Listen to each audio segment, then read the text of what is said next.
everybody, and welcome to another video. Today we are going to be talking about something very different. You know that I really like Star Wars, and today we're going to be talking about what the Rise of Skywalker, Star Wars Episode 9, was originally going to be, how exciting it was, and my thoughts on how they can go about using this for the future.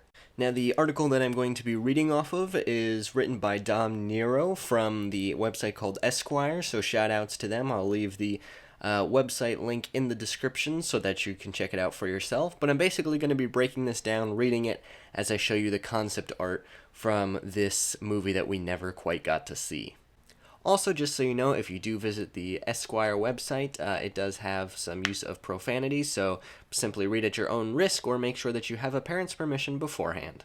So originally, back in 2016, it was leaked that the original script for The Rise of Skywalker was released. Now, originally it was not called The Rise of Skywalker, it was called The Duel of the Fates, which is, in my opinion, a pretty cool title. Now, I believe The Rise of Skywalker makes more sense for the movie that we got, and Duel of the Fates would have also been a really cool idea. However, since we already got an actual duel in Episode 1 called The Duel of the Fates, calling an entire movie off of that makes a little bit less sense. But overall, I think it's really cool. But let's jump right into the script and the breakdown, brought to you by Esquire, but not sponsored by. So, let's begin. I'm going to read right off of this. It says, in the script, the entire galaxy, not just the heroes of resistance, has been utterly crushed by the fascist regime of the First Order. Not just dominated, the galaxy has been crushed. General Hux, who is now called Chancellor Hux, rules over the world of Star Wars with an iron fist, which is not like the final order that we saw in The Rise of Skywalker. This new empire in the Duel of the Fates is a real force to be reckoned with. It's a vision for the final act of the Skywalker saga that feels completely apocalyptic. That's what they were going for. It's the same sort of apocalyptic imagery that we saw in the leaked batch of concept art that I am showing you here. Much of this movie takes place on the planet of Coruscant, which is where the First Order has established their stronghold.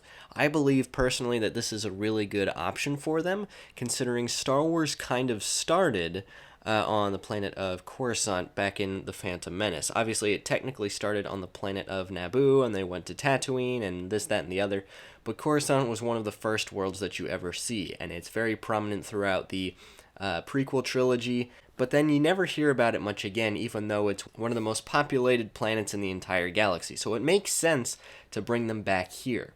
So in the Duel of the Fates, Finn, Poe, Rey, and Rose, who have a much larger role in this movie than they did in The Rise of Skywalker, are undercover attempting to detonate an orbital ring that would bring sure disaster to Hux's gigantic military plan. Rey begins the film disguised as a Tusken Raider, probably similarly to how we saw her as a scavenger on Jakku. She's disguised as this Tusken Raider until she takes out her double-sided blue lightsaber to lead the Resistance as the Last Jedi, a hero and an inspiration to all.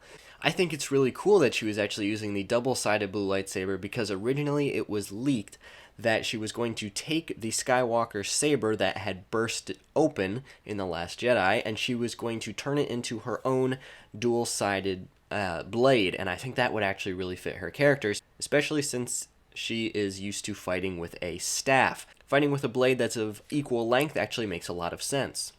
Now, Kylo Ren, who is absent from the opening of the film, is on his own mission, just like from The Rise of Skywalker. Here, he's on Mustafar once again around Darth Vader's castle, in an ancient well of power from a Sith temple called Mortis, just like from the Clone Wars. And again, just as the leaks show, he's being haunted by the ghost of Luke Skywalker, who had actually died from the movie before. So we know that he is a Force ghost, as he was seen in The Rise of Skywalker, so we would assume that he would make an appearance in this movie as well. The two stories converge when Rey discovers Ren's quest for an undefeatable ancient Sith power, which Kylo Ren almost completely attains. Rey goes to stop Ren, who, after being betrayed by a Sith monster who instructed Emperor Palpatine's master, presumably Darth Plagueis, Kylo Ren has finally gone complete Sith Lord with a full Darth Vader mask of his own, but not an actual, replica of Vader's mask. Apparently, it was said that he was going to get injured while he was discovering this ancient power, and they would literally have to save him by welding this mask onto his face. They're literally melting it to his face, causing him to be disfigured for life. While Rey tracks down Ren and cuts through the Knights of Ren along the way, Leia and the Resistance create a plan to send out a beacon across the galaxy in search for anyone, to come help take down the First Order. It's undetectable by the new Empire's advanced fleet, and it comes from the bowels of the Jedi Temple here on Coruscant. So while all of the Resistance is here on Coruscant, along with the First Order, Ren is off on a completely different quest. Now, this is very similar to The Rise of Skywalker, because obviously they sent out a message with the help of Lando and Chewie to try and get as many people to help them as possible. And at the end of The Rise of Skywalker, we can see that they did in fact arrive. People from across the galaxy, of all shapes and sizes, came to help the Resistance take down the Final Order. This would be a little bit different, because it seems like this would actually work first try. Clearly, this is a very different story from The Rise of Skywalker. Many of the characters from The Rise of Skywalker would get completely different character arcs than they got in The Rise of Skywalker. In The Rise of Skywalker, many of these characters did not meet the character developing ends that many people wish they would. For example, Finn would inspire First Order stormtroopers to find something worth fighting for. Similarly to how he turned away from the First Order, he would cause many of the other stormtroopers to do so, and they would rally up against the First Order and fight against the rest of them. It's not only a satisfying end to Finn, but it actually kind of makes more sense than saying that he was Force sensitive. Many people were trying to argue why Finn should have trained with Rey to become a Jedi, because it was leaked that he was going to tell Rey in The Rise of Skywalker that he was in fact Force sensitive. This clip right here. Come on! BB-8! No! Rey! Rey, I never told you Rey! He was actually going to tell Rey that he was Force sensitive. Now, here's the thing. If he was Force sensitive, then it could be assumed that both Snoke and Kylo Ren knew that he was Force sensitive the entire time.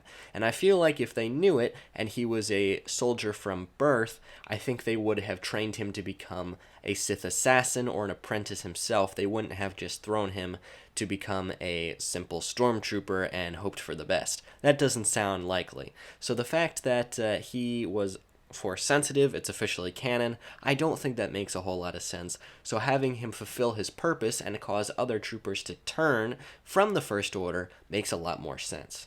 Also, in the Duel of the Fates movie, there is some romance going on between Poe and Rey. It was kind of teased at the end of The Last Jedi as they actually officially meet for the first time, and it would kick off as they get a little bit more romantic.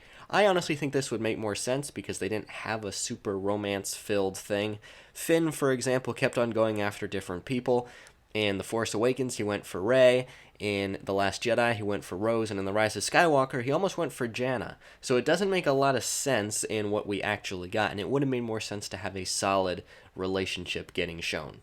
Even Chewbacca would get his own epic moment. Towards the big finale, which would be when all the starships are taking down the First Order, Chewbacca would be in a ship of his own, which would be an X-Wing, and he would be taking out a ton of ships completely by himself. It doesn't sound like he would meet his fate there, fortunately. It seems like he would stay alive, but he would just have his own awesome scene. And I think that would be awesome because Chewie doesn't get enough credit. The one downside to the Duel of the Fates is that it did not have a fantastic ending. The Rise of Skywalker had a fairly tidy conclusion, so to speak. This movie did not.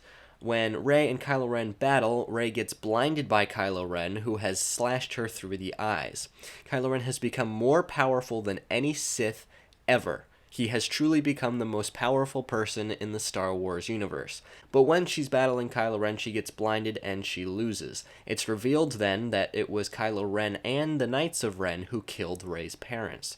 Before Ren can gain control of the power that he's been seeking throughout the entire film, he's confronted by Luke Skywalker's ghost, and they actually fight each other. While they fight, Rey manages to bring herself back to life. possibly in the same way that the voices of the Jedi from The Rise of Skywalker aided her. It's not assumed that she would literally just magically come back to life. She was still alive, but nearly dead.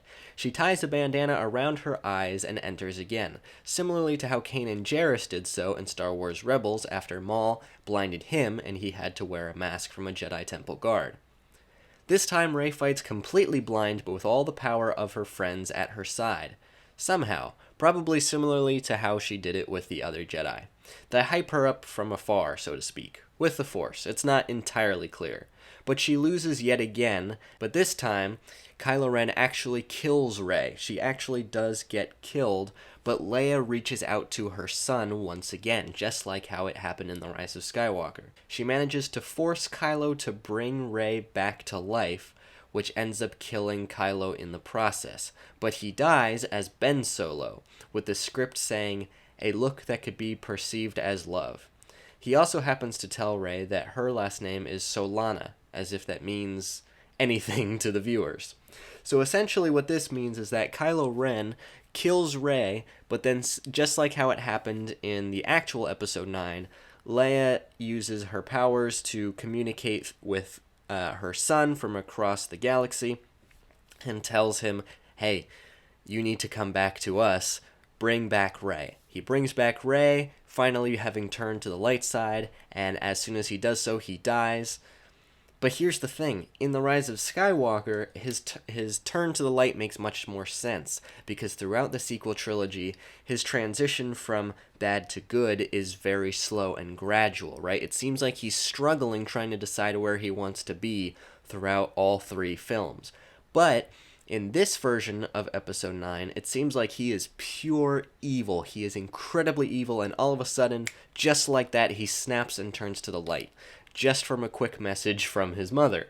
Whereas in The Rise of Skywalker, he was turned because he got that quick message from his mother, who then died, and then he had a memory of his father Han, and that ultimately got him to turn. So it was a much slower and much more convincing turn than it seems like it would be in the Duel of the Fates.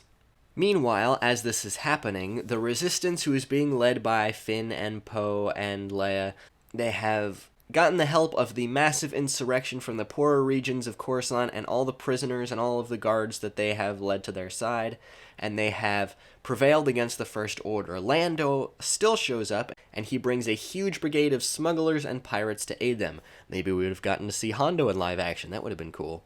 R2-D2 is fried in a heroic final moment, but they fix him up later because they always do. R2 never dies. It's also said that at the end of this big battle, General Hux, or Chancellor Hux, sees that he is losing, and he takes a lightsaber that was held in display in his office, and he takes his own life as a result, and that is how he is defeated.